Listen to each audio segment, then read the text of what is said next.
This segment is brought to you by Black Leaders Detroit, building intentional economic foundations.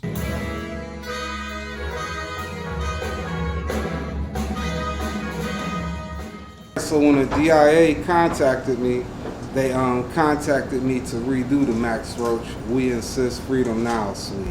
This piece is really special just because he started working on it in 1959 with Oscar Robinson Jr.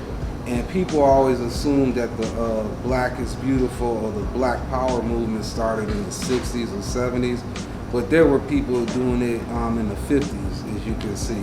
The suite is also celebrating that, a lot of the African movements of the 50s. The suite is also special because it has Abby Lincoln on it. And Abby Lincoln is just something special all around.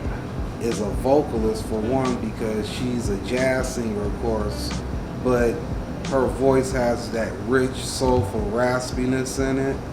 And then she also is a poet. And all of her original compositions are her poems, which she, turns into songs. As far as being a pioneer as a Black woman, the whole Black is Beautiful, natural hair movement. So that makes the suite special alone, just bringing her talents to it. Naima Chamberlain made me aware that Abby also co-wrote some of the lyrics with them, and she was really, in on a lot of the lyrical part of the suite.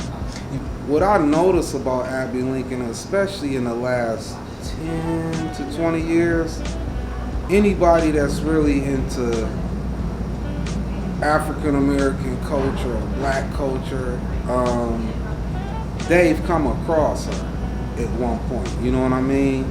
And I notice when you bring her name up lately, there's a certain vibe, you know what I mean? People are like, yes, Abby Lincoln and everything.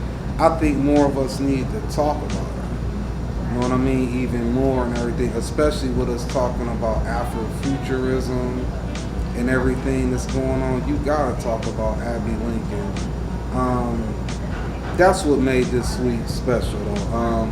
Also what made the suite special, Max did his Freedom Now suite, and then several other people started doing them as well because that was just the energy at that time.